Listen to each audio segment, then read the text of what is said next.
Reporter, and you're seeing real property tax assessments potentially increasing, according to Allison Rabel in the Daily Progress, by an estimated 8.32% in 2022 in Albemarle County.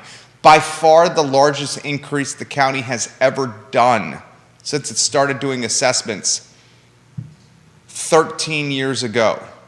At the same time that real property tax assessments, these are taxes on your home where you live.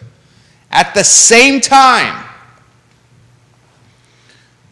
that property tax increases are being considered, leadership is deliberating whether or not to increase the meals and lodging tax rates. So I'm fired up today. Nicholas Erpe, hello. Johnny Ornalis, hello. Nicholas Erpe knows I'm fired up. He saw me about 40 minutes ago. Nicholas Erpe, you know I love you. At the same time you're considering the highest real property tax increase in Albemarle history, in the district I live in, Nicholas, pass this on to Xavier. I was wrong when I said that my real estate taxes would increase by 8.3%.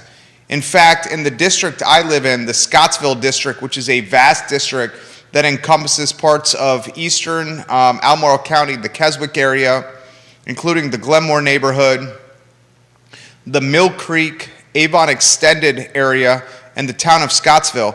The Scottsville district is going to increase 11.14% from a real property tax assessment increase. So you're going to tax people on their home ownership at a clip and rate that's never been seen in the history of the municipality. And while doing that, you're considering upticking meals tax and hotel taxes at the same time. This is basically gentrifying the community even more. Taxes are regressive tactics, and I will explain why today on the I Love CVille show. I will also offer new strategies, new ideas, new concepts, new models, new forms of revenue to drive incremental money to the Albemarle jurisdiction. We will discuss Hunter Craig's shopping center development on Ivy Road across from the Boar's Head, the Bebedero moving to the former downtown grill spot, the scuttlebutt of a brewery coming to the downtown mall, Brennan Armstrong's NFL draft potential, and what Charlottesville needs from a food standpoint. All those topics and more on the I Love CVille show. Judah Wickower, we can rock and roll, baby.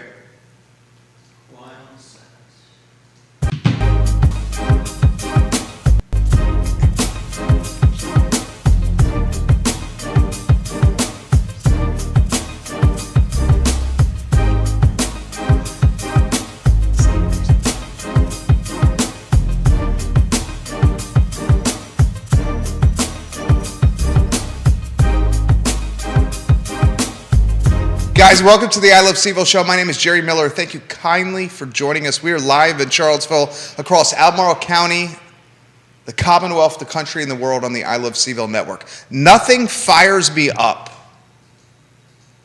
Nothing gets me more boiled. Few things. I won't say nothing. I'll say few things get my blood more boiled than tax increases.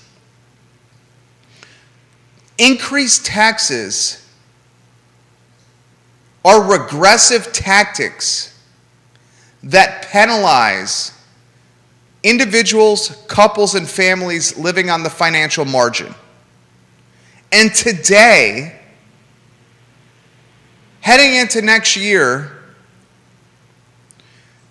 Albemarle County and its jurisdiction are considering an 8.3% real property tax assessment increase, the largest in jurisdiction history. At the same time that Albemarle County is considering an 8.3% real property tax assessment increase, the jurisdiction is also contemplating an increase in taxes from a meals tax and a lodging tax standpoint. I'm going to take a deep dive and unpack this for you. I'm going to give you a succinct answer of the impact this will have on Albemarle County before I take that deep dive. The succinct answer is expediting gentrification. The succinct answer is making the jurisdiction even more of a playground for wealthy white folks. Can I cut to the chase even more than that? No, I cannot. That topic in a matter of moments on the I Love CVille show. I will also discuss ideas for incremental revenue, new concepts, new models, new streams for tax revenue for the jurisdiction, as opposed to heading to your wallets, your pocketbooks, your purses, your bank accounts, your checking accounts, and asking for more money. I'm going to give new ideas of where revenue can be found for the jurisdiction. That's called leadership from a small business mindset. We'll talk about Hunter Craig's new Ivy Shopping Center. We'll talk about the Bebedero and its new location, formerly in the downtown grill spot. The Scuttlebutt, we're hearing about a brewery heading to the downtown mall. Brennan Armstrong's draft stock positioning. And the utter need for Charlottesville, Virginia, and Albemarle County to have a Nashville hot chicken joint or a grilled cheese joint with all the fixings. More topics, those topics and more on the I Love CVille show. First, I'll give some love to Skooma Boutique Dispensary. Skooma Boutique Dispensary, David and his beautiful wife, the visionaries, the business people behind Skooma Boutique Dispensary on the Charlottesville Downtown Mall. Certificates of analyses for everything in the store. Skooma Boutique Dispensary, the best dispensary in Charlottesville and Central Virginia. All right, let's cut to the chase. I encourage anyone watching this program, and someone tell Allison Rabel I'm giving you some props. Before I get into the topic, I'm going to say this. Allison Rabel, you do a phenomenal job covering Albemarle County as the Albemarle County beat reporter for the Daily Progress. Allison Rabel, you are a hell of a reporter. Allison Rabel, I read your content daily. When you publish it, when you print it, when you write it. You are fantastic. Fantastic. Allison Rabel, you are undoubtedly a top 50 market reporter in this country. I realize we will eventually lose you to a different market because you're so talented. And anyone that's watching and listening to this program must realize how talented the beat writer for Albemarle County is. Please, someone tell Allison Rabel I just said that. Tag Allison Rabel, pass it along to Allison Rabel. She's fantastic. Today, in today's newspaper, I'm a subscriber. Subscribe to the daily newspaper. It desperately needs your help from a subscription standpoint. If you read today's newspaper, you saw 2 stories, 2 headlines, 2 pieces that should concern the hell out of you. The first one, written by Allison, with a headline, Albemarle assessed property values see large increases. I will get to that in a matter of moments. The second one, Albemarle may increase meals and lodging tax rates. I'm going to offer analysis and perspective in unemotional fashion here. I'm emotional and hot-tempered when it comes to taxes, very much so. But I'm going to distance myself from that hot-temperedness and that visceral, emotional reaction, compose myself in real time on this program, and offer analysis that is straightforward, even-keeled, and unemotional. Let's get to the real estate tax increase analysis and perspective first. I'm going to read you the first paragraph from A.W. Story. Allison Rabel. Real property tax assessments will rise by an average of an estimated 8.32% in Albemarle County for 2022, by far the largest increase the county has had since it started doing annual assessments in 2008, according to its assessor. Now, I'm going to reference the increases of taxes by districts within Albemarle, so you gain even deeper perspective. This is verbatim from Allison's story. The Scottsville district, the district I live in, the district I'm running for from a Board of Supervisors standpoint. The Scottsville district saw the largest increase in tax value, with assessments increasing by an average of 11.14%. Double freaking digits, dudes. 11.14%. Assessments on properties in the Whitehall district, I believe that's you, my friends, with the Erpe family. Assessments on properties in the Whitehall district increased by an average of 7.74%. The Samuel Miller district, the Whitehall district is like the Free Union Barracks Ivy district. The Samuel Miller district, which is the much of 5th Street Extended, Redfields, Oak Hill, Whittington, Vills at Southern Ridge. The Samuel Miller district increased by an average of 8.37%, while the Rivanna district, that's B. Lepisto's district, Rivanna district, the Rivanna district assessments increased by an average of 7.17%. The Rio district had an average increase of 7.83%, and the Jack Jewett district had an average increase of 8.54%. The town of Scottsville saw an average increase of 7.15%. So here's the nitty-gritty. Here's how this impacts you. Here's what you should be concerned about. Johnny Ornelas, I will get to that fabulous comment. Leave your thoughts, leave your comments, leave your anger, leave your perspective, leave your analysis in the feed, and I will relay it live on air. We are live on every social media platform known to mankind.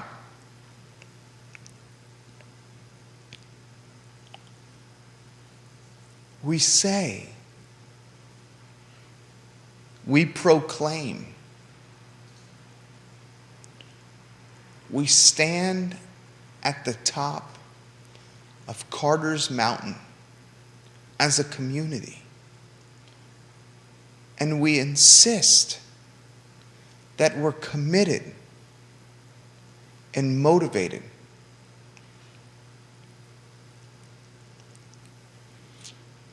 by diversity and social equity and social justice, and creating a community that is not homogeneous, but is different in its look and thought and feel.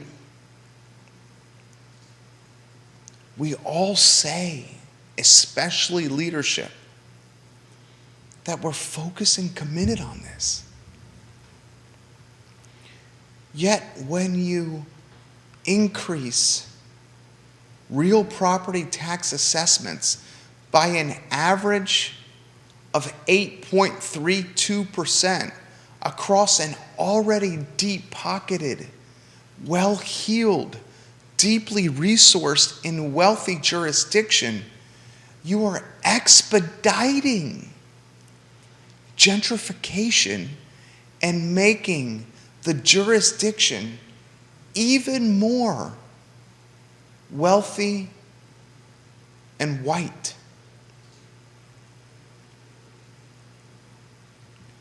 When you uptick real property tax assessments by an average of 8.32% in Albemarle, the greatest uptick in jurisdiction history. In the district I live in, the taxes are increasing 11.14%. Double-digit uptick. You're doing it at the same time where groceries and fuel are more expensive than they've ever been. Inflation is running rampant. Disposable income is fewer and far between. You in 2022 are saying we realize that a gallon of milk, a loaf of bread, a pack of bacon, a box of cereal, a delicious, delicious gallon of Haagen-Dazs ice cream is more expensive than it's ever been. Yet we don't give an F-U-C-K. We're still going to tax your house and where you live at a greater clip. And to compound matters, we're going to make it more expensive for you to go eat at restaurants by raising the meals tax.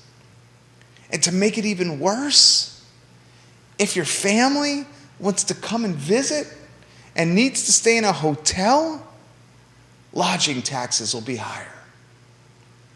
So explain this to me. Help me understand. Help me, please.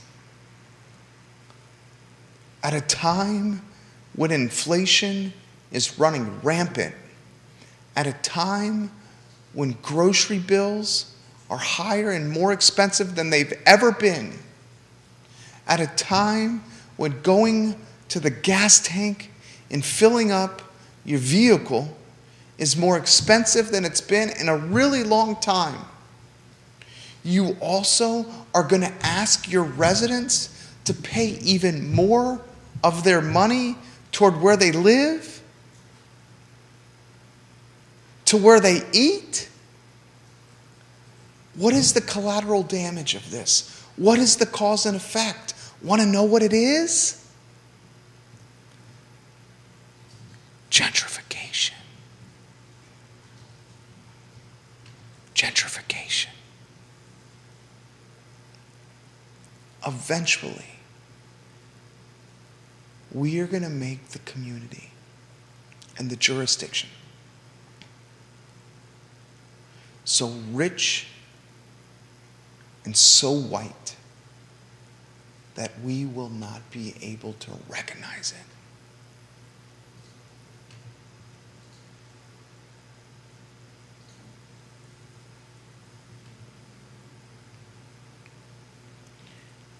Explain to me how it makes reasonable sense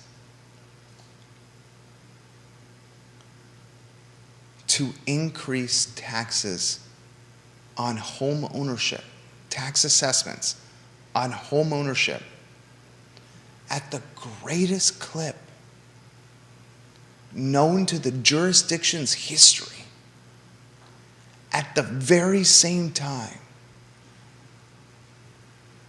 that groceries and fuel are becoming unattainable. And at the very same time, you're considering an uptick on meals taxes at local restaurants. Who does that impact the most? Seniors living on a fixed budget that are retired. Families and couples and individuals that are out of work and unemployed. Families and couples and individuals that are living on the financial margin. We scream at the tip of Carter's Mountain that affordable housing is a must and a priority and a focal point for the community. Yet we uptick home ownership tax assessments at the greatest clip the jurisdiction has ever seen. Explain to me how a commitment to affordable housing coincides with a commitment to home ownership tax increases. That, my friend, is hypocrisy. That is hypocrisy.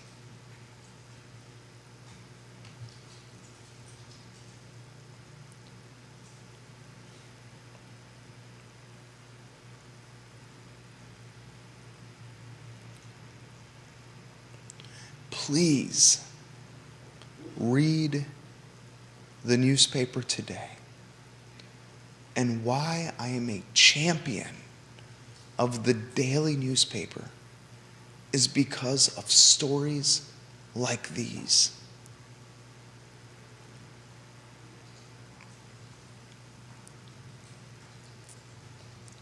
We cannot commit ourselves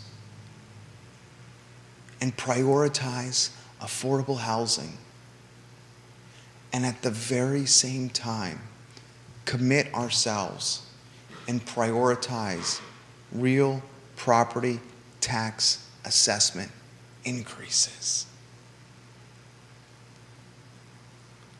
That doesn't work. That doesn't jive. That ain't peanut butter and jelly. Now, it's paramount to emphasize, reiterate, and scream from the tips of Spy Rock, of Wendell Woods Mountain, of Carter's Mountain. It's paramount that I reiterate what I'm about to say. Tax increases are regressive tactics. Tax increases are regressive tactics. Tax increases are regressive tactics that impact negatively fixed income, retired, unemployed, and low income individuals, couples, families.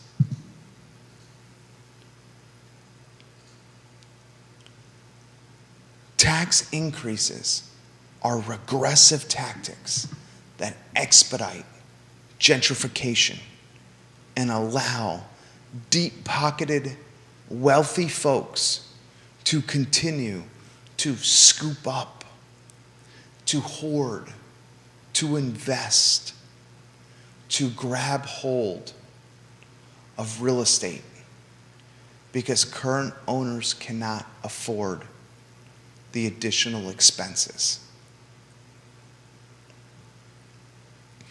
Tax increases are regressive tactics that drive Northern Virginia, New York, wealthy families and investors to our communities.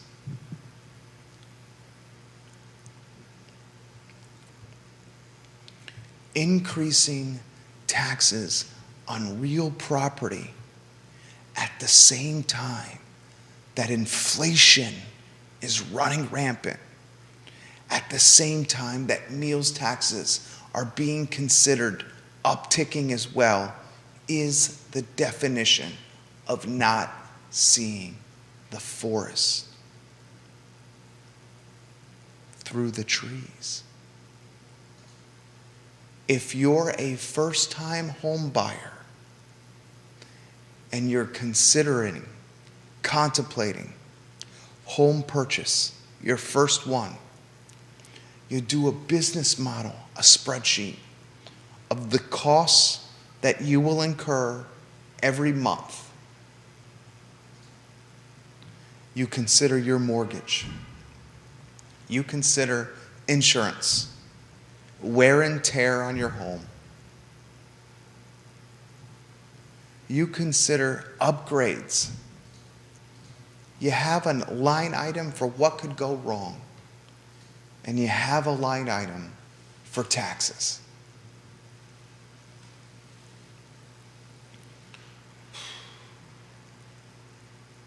When you see that line item year over year increase on average in Albemarle by 8.32%.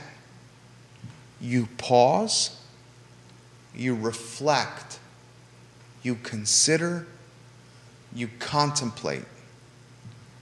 Can I really afford to buy this crib?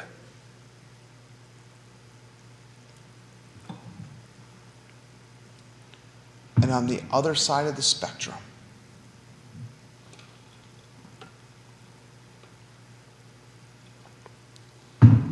if you're like my parents or your parents, retired, hardworking, honest, good people, and you have a set budget that you can spend each month that would allow you to retire and to age with respect. You read and hear and contemplate and consider, and you realize, Lord Almighty, I may not have saved enough.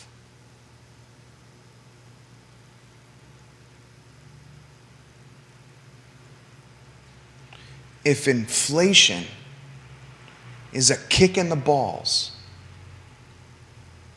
real property tax assessment increases, and meals and lodging tax increases are a soldering iron to the jugular.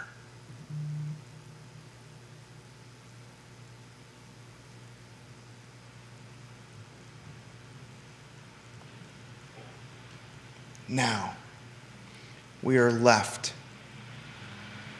with these options. Do we take it and do nothing? And if we do, the cause and effect is less money to spend on Main Street, on Pantops, on the downtown mall, on West Main, on Route 29, on the UVA corner, because our disposable income is fewer and far between. Alternatively, we can consider new incremental sources of tax revenue that will benefit the jurisdiction. I've intelligently, patiently considered incremental sources of taxable revenue for Albemarle County in my platform for Board of Supervisors. Explain to me why they're not regional or East Coast sports tournaments in Albemarle. Why do we not have the soccer and lacrosse, the field hockey and pickleball, the squash, the running, the golf, the football and basketball tournaments that attract folks from all over the East Coast to Albemarle County and Central Virginia with open purses and wallets and pocketbooks? Why do we not have sports tourism in Albemarle County? We have the University of Virginia in our backyard. We have the MacArthur Squash Center in our backyard. We have SACA, the Charlottesville Albemarle County Soccer Organization, in our backyard. We have golf courses in our backyard. Yet we have no Mid-Atlantic or East Coast regional tournaments that attract incremental taxable revenue to our jurisdiction.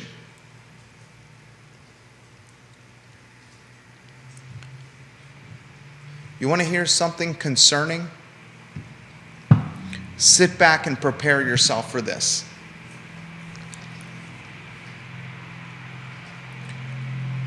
real estate property taxes in Albemarle County comprise 68% of total revenues for Albemarle in the last fiscal year that ended in June. Allison Rabel's story today. A-dubs, hell of a job today. I'll give that to you again. Real estate property taxes comprised 68% of total revenue for Albemarle County in the last fiscal year that ended in June. That should scare the hell out of you if you're a homeowner. That should scare the hell out of you if you're a retired family or couple or individual. That should scare the hell out of you if you have any wishes, hopes, dreams, or aspirations of purchasing a home for the first time. If the lion's share, and by lion's share I mean 68% of cash, money, green, moolah, loot, dinero, greenbacks is comprised of sticks and bricks and shingles and hardy plank and masonite, you realize that prioritizing new sources of revenue is not a foundation or focal point.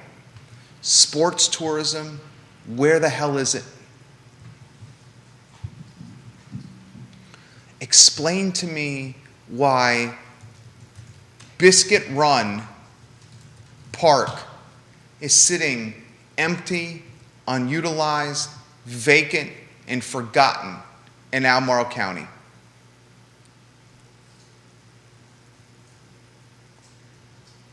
Explain to me why a public-private partnership has not been created for Biscuit Run Park, where the park can be utilized for soccer fields to attract regional and national soccer tournaments to Albemarle. Explain to me why Biscuit Run Park has not formed a private-public partnership with Core & Capshaw and Red Light Management for a music venue, an outdoor music venue and pavilion, something like Red Rocks, a pavilion where people can go to Biscuit Run Park and watch national, international musicians perform in an outside pavilion-like setting. Purchase tickets, buy food, and enjoy God's creation in Albemarle County, celebrating music while opening up wallets and purses for the jurisdiction. That's incremental taxable revenue. Why is that not happening?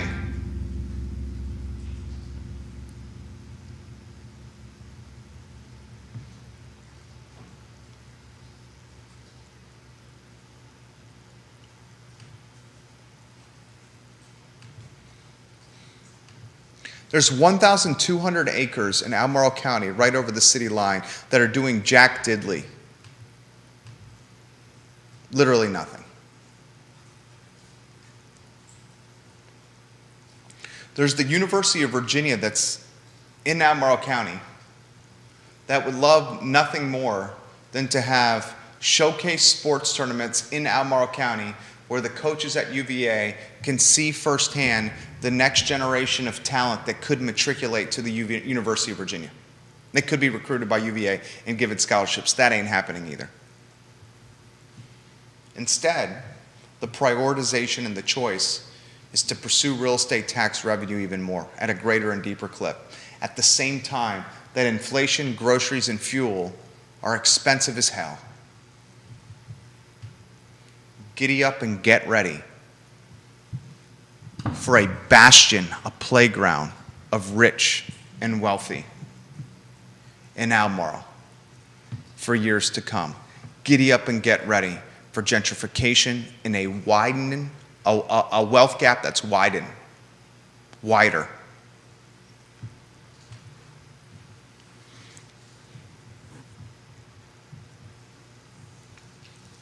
Those are two ideas that currently are not being utilized. The monetization of Biscuit Run Park, a 1,200-acre park in Albemarle on the cusp of Interstate 64 that's forgotten, disregarded, ignored, and sports tourism. Do a little research and see how much sports tourism and sports tournaments generates for Richmond, Virginia. And then ask yourself why Charlottesville with UVA. Would you say UVA has more appeal from a brand recognition standpoint than Virginia Commonwealth University? I would.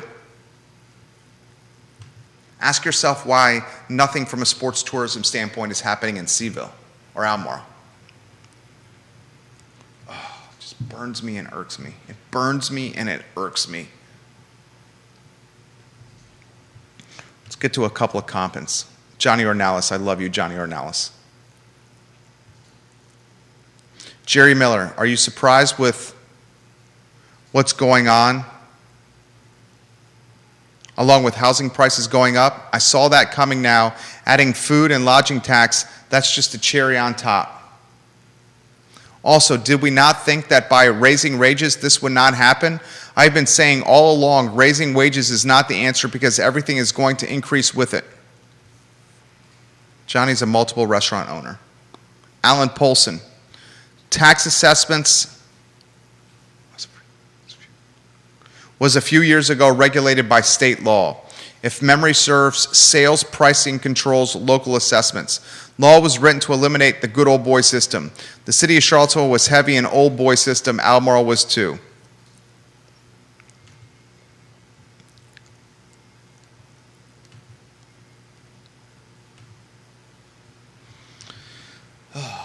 This is legitimately like one of the primary reasons that I'm running for Board of Supervisors. I legitimately would go in, if fortunate to be elected, with the mindset of a small business owner that has to prioritize every dollar, that would think creatively and open-mindedly and incrementally from a revenue standpoint. Let's get to more real estate, this commercial development. Hunter Craig. Hunter Craig is one of the most powerful real estate developers in Charlottesville and Albemarle County. In fact, Hunter Craig was the vision and the money at one time behind Biscuit Run Park. But in 2008, 2009, 2010, the real estate market hit the you-know-what. So he converted his position at Biscuit Run Park to tax credits by passing along the park, Biscuit Run, to the Commonwealth. And now the Commonwealth has said, we don't want to run a park. We'll give it back to Albemarle on a long lease for little money each year. We don't want anything to do with this. HC, Hunter Craig, got the tax credits and his purchasing in his buyer pool. This is his investor pool. Hunter Craig owns roughly a third of the UVA corner, owns a hell of a lot of property in the downtown mall. Waterbird Spirits, run by his son, the Clock building on Water Street, Hunter owns that. His son's business is in there. Hunter owns the Bank of America building where Prime 109 was in. Hunter owns that. Hunter's the hustle and muscle behind the development across from Boar's Head and Birdwood Golf Course. I confirmed yesterday that small retail strip across from Boar's Head Resort and next to Bel Air Market is Hunter Craig's vision. I've heard that Kenny Ball Antiques will be one of the tenants there. I think that shopping center is a brilliant idea. A brilliant idea. That Ivy corridor across from Boar's Head next to Bel Air, we will cut to the chase, is super deep pocketed. You got Ednam Forest, Farmington, you got Bel Air, just a few neighborhoods off the top of my head. Hunter's going to build that into a little retail strip that's going to have some of the wealthiest potential customers within a 5-iron of the Strip. Brilliant idea. Smart idea. If you have aspirations of being in a wealthy customer footprint, that's a good spot. Really close to town, close to UVA, close to the bypass, close to the interstate, close to 29. You got the new UVA Orthopedic Center opening across the street from it. Doctors making bank, working across the street. You got Centera opening up a facility across the street from it. Doctors and nurses making bank across the street from it. I'll give it to Hunter. Dude knows development. Dude knows development. Dude knows real estate. Dude knows a deal. And dude knows how to hustle and move.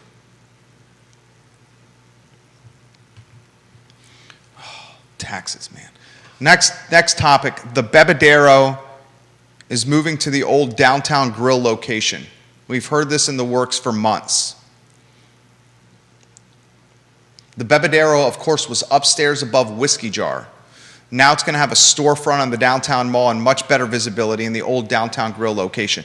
I have heard that Downtown Grill space is going to be chopped up, and I want to say something. When the Downtown Grill closed, we were the first to identify that here on the I Love CVille show. When the Downtown Grill closed, I immediately said that this space is entirely too large and needs to be subdivided into smaller spots. Early next year, that subdivision is going to happen. My crystal ball was accurate. It was right. I am hearing that a local brewery, I'm going to confirm this first before I say which one, but I'm hearing that a local brewery will be in that Downtown Grill spot, a subdivided space within that Downtown Grill building. You'll have space for the Bebedero and a local brewery in it as well. I'm also hearing that Citizen Bowl Shop, now Lucky Blues, will move to the Bebedero spot upstairs above Whiskey Jar. Little musical chairs happening on the downtown mall. And the conductor, the DJ, the band, the maestro behind those musical chairs, Wilson Ritchie. Remember, the Downtown Grill building was for sale. And Wilson has a tendency to buy real estate on the mall. He purchased the building where Cafe Frank is located. If I'm reading the tea leaves correctly,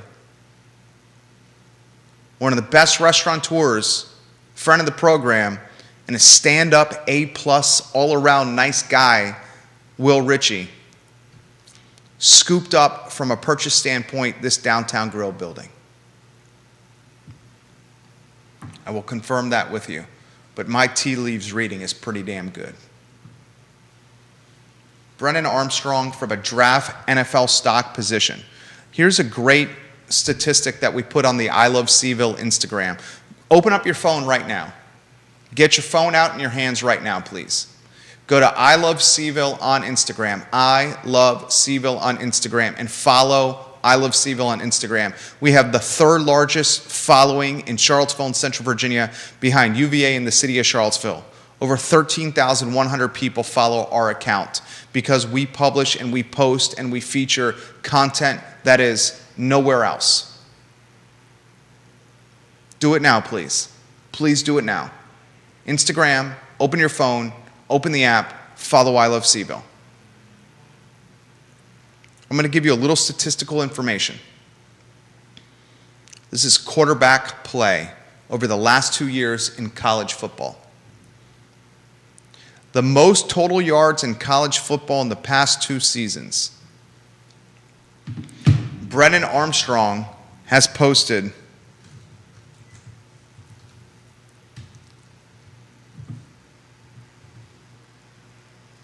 the third most passing total yards in college football over the last 2 years. Old Miss gunslinger, Old Miss running rebels, Matt Corral. He has accounted for 7,773 total yards over the last 2 years. Sam Howell, the UNC quarterback, has accounted for 7,408 total yards the past 2 years. Brennan Armstrong, UVA quarterback, has accounted for 7,369 total yards over the last 2 years. And Kenny Pickett, the ACC Player of the Year, the Pittsburgh quarterback, he's playing in an ACC championship. Kenny Pickett has accounted for 7,105 total yards in the last 2 years. So Brennan Armstrong in college football over the last 2 years, total yard standpoint, is third. Old Miss quarterback is 1, UNC quarterback is 2, Brennan Armstrong is 3, Kenny Pickett, the Pittsburgh quarterback, is 4. Now here's their projected NFL mock draft pecking order, where they will go in the draft. Matt Corral, 10. Number 10 in the upcoming draft. The Ole Miss quarterback, projected to go 10. Kenny Pickett, projected to go 12. Sam Howell, projected to go 17. Those are all first-round selections. Brennan Armstrong, projected to go 153. That's a fifth-round selection. So the Ole Miss quarterback has the most total yards over the last 2 years, and he's projected to go in the first round at the 10th position.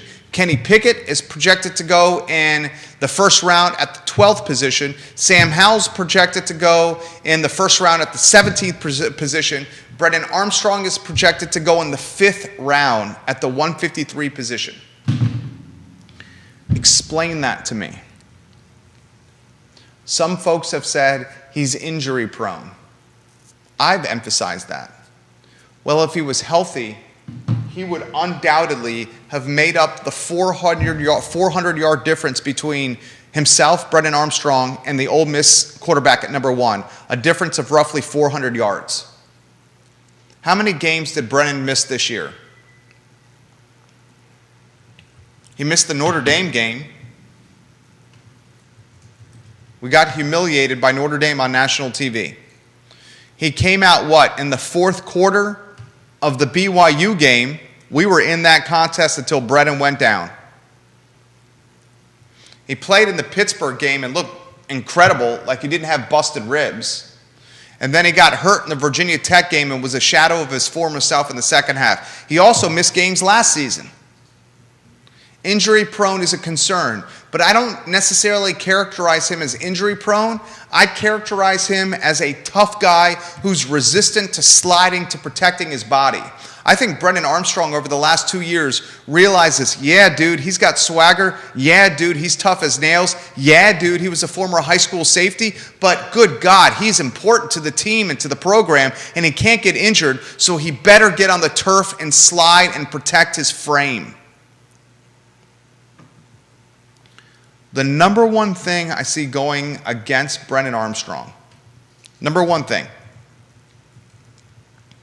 is not the fact that our football team has been 6-6 the last 2 seasons. It's not the fact that he's been injured the last 2 seasons and has not played a full campaign either year. The number one concern is the height. The height. 6'2".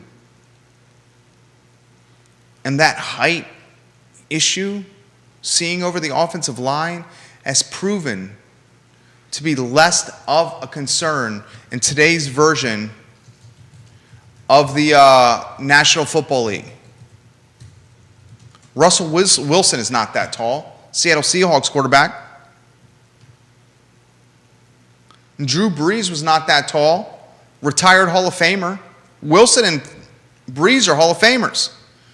The best quarterback in the National Football League, arguably, I'm not saying he is, the best quarterback in the National Football League, arguably, is the quarterback for the Arizona Cardinals. The dude is 5'8", maybe. Kyler Murray. In fact, let's see what he's listed at. Kyler Murray is listed at, I'm Googling it as we speak. He is listed at 5'10". He's 5'8", maybe 5'7" and change. And he's arguably the best quarterback in the National Football League. I don't get why the Ole Miss quarterback, the UNC quarterback, and the Pittsburgh quarterback are first-round picks, but Brennan Armstrong is a fifth-round projected pick. Now, the selfish in me, the UVA fan in me, wants B.A. Brennan Armstrong to return for another year. And if he's projected to go in the fifth round, he's going to return. The quarterback before Brennan Armstrong, Bryce Perkins, was a freakish athlete, and he can't get off a practice roster. It's difficult to be a quarterback in the National Football League. I think Brennan Armstrong's coming back for another season at UVA. He's going to play under Tony Elliott, who has a fantastic history of developing quarterbacks. He's going to improve his draft stock, and you're looking at a guy that potentially could be a quarterback that starts or backups on Sundays in the National Football League. But he's going to come back for another one. Mark it down. Carol Thorpe, que pasa, chico? Love when you watch the program, CT. Carol Thorpe. Appreciate your perspective, CT. Jeff Telfer, welcome to the program. Love when you watch as well. All right, last topic I want to get to today on the program.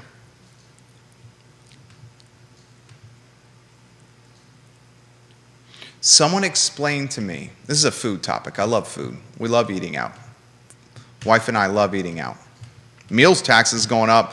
Sweet pea, we may not be going to so much fine dining. We might be going to a little more fast casual with the meals tax potentially upticking.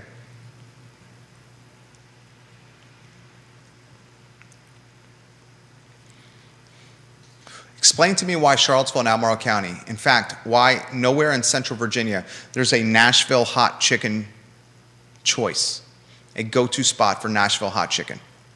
Where is it? Where does it exist?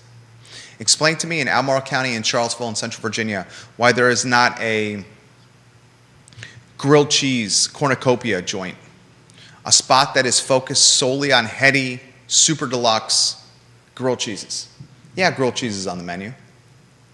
But why isn't there a focused restaurant prioritizing grilled cheese as a business model? Where's the Nashville hot chicken business model? Neither exists. Both those concepts and models are prevalent and prolific in cities across the country. Here, in a foodie, deep-pocketed, well-resourced community, the Nashville hot chicken concept does not exist, neither does the grilled cheese concept. Those are two very good ideas for aspiring restaurateurs, and two very good ideas at price points that are attainable and approachable. If the meals taxes are increased, and if the real estate taxes are increased, and both will be, at the same time that inflation is running rampant, the restaurants that will feel the pinch and the sting the most are the high dollar expensive ones, because disposable income will be less and lowered. The restaurants and models that offer the fast casual, approachable, and attainable price points, where you can get in and out for $20 or less a person, those will be even more popular because of the impacts of inflation, wage increase with staff, real estate tax increases, and meals and lodging increases. There's only so much money Americans, Central Virginians, Albemarle Countyans, and Charlottesvillians have at their disposal. Only so much.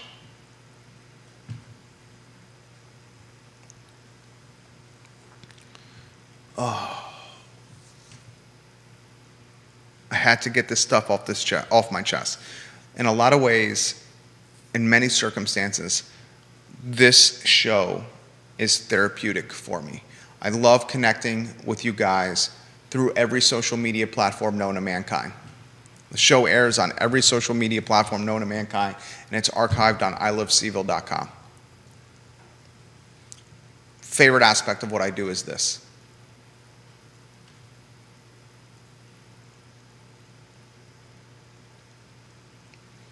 It's also therapeutic. All right, that's a wrap. J-Dubs is our director. Give me a what, Judah? What? You're a good man. My name is Jerry Miller. This is the I Love CVille show, where we showcase the best of Charlottesville, Virginia, where we have frank conversation and where we come up with creative ways to make the municipalities that we call Central Virginia a better place to live from a diversity and quality of life standpoint. And please, if you leave with one theme from today's show, realize and let it resonate that increased taxes are regressive tactics that negatively impact retired couples and families and individuals and lower income families and couples and individuals that are living on the financial margin. All we're doing is expediting gentrification and making a homogenous, wealthy community. That's a wrap. Hasta luego.